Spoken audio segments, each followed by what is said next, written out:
O franqueado tubarão é o franqueado que ele tem mais visão de negócio. Esse tipo de franqueado ele é até muito mais instruído e ele vai saber que a franqueadora ela é obrigada a cumprir tudo que estava escrito na circular de oferta de franquia.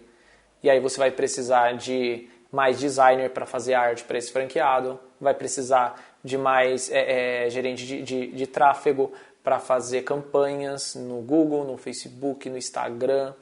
Vai precisar de mais publicitários para prever as publicidades ali na parte offline, principalmente, campanhas presenciais, blitz de panfletagem, etc, etc. Esse tipo de franqueado vai demandar da franqueadora um trabalho muito maior.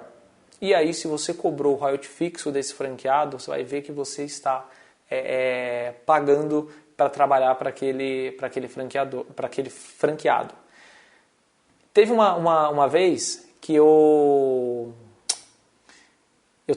fui chamado, na verdade, para tirar, entre aspas, do buraco uma franqueadora que estava com um problema muito grande.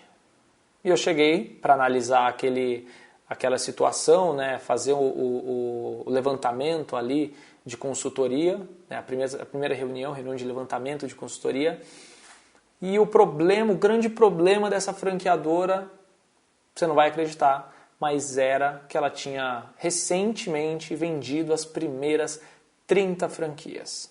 Esse era o problema da franqueadora. E por que era o problema da franqueadora? Porque ela percebeu, depois de vender 30 franquias, que ela achou que estava cobrando muito bem os royalties, achou que os royalties estava rendendo um dinheiro muito bom, porque quando ela tinha 0 franquia, ela viu o custo de operação que ela tinha, uma pessoa para cuidar de uma área, uma pessoa para cuidar de outra e tal, e ela calculou os royalties que ela seria cobrado para cobrir os custos que existiam naquela época. E ela multiplicou ali aquele custo mais ou menos por cada franquia, que ia crescendo e tal, calculou mais ou menos no papel de pão, e quando ela chegou a 30 franquias, a conta não fechava. Ela tinha que ter uma estrutura maior do que ela tinha a quantidade de franqueados. A quantidade de franqueados demandava um trabalho muito maior da franqueadora do que os royalties poderiam pagar. E aí ela começou a inchar a equipe, inchar os processos, os custos com equipamentos, custo com marketing, etc, etc, etc. E aí a conta não fechava porque não dava para pagar toda aquela estrutura com os royalties que ela ganhava. Dá para você fazer isso quando você tem um planejamento, de, por exemplo, ganhar também na venda de produto. Agora, quando você só se sustenta dos royalties, ou você, no mínimo, você cobre os custos com os royalties que você recebe daqueles franqueados, ou você precisa vender franquia. Né? Se você é a franqueadora, e eu conheço franqueadora assim, nada contra, cada um pensa do melhor jeito. Só que eu acredito que a franqueadora, ela tem quase que infinitamente vender franquia. Sempre estar vendendo franquia, nem que for franquias para os próprios franqueados.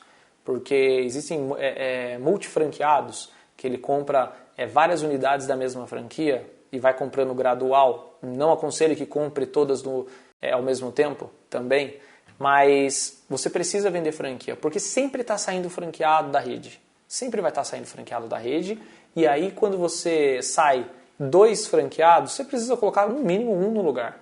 Sai 2 franqueados, você tem que colocar mais 2.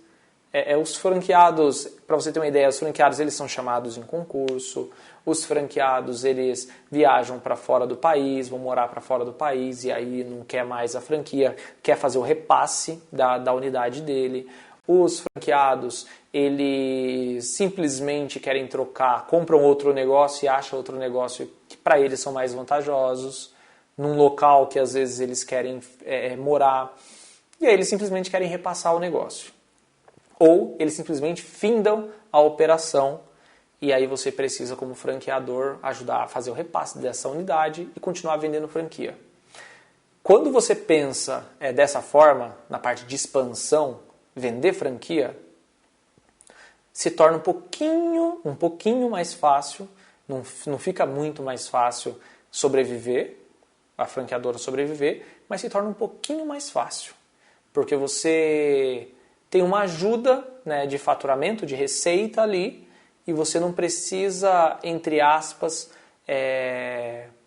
cobrar tanto dos franqueados, porque o franqueado ele vai reclamar, pode ter certeza, pelo menos 30% da sua rede ela vai reclamar todo mês no dia de pagar o royalty.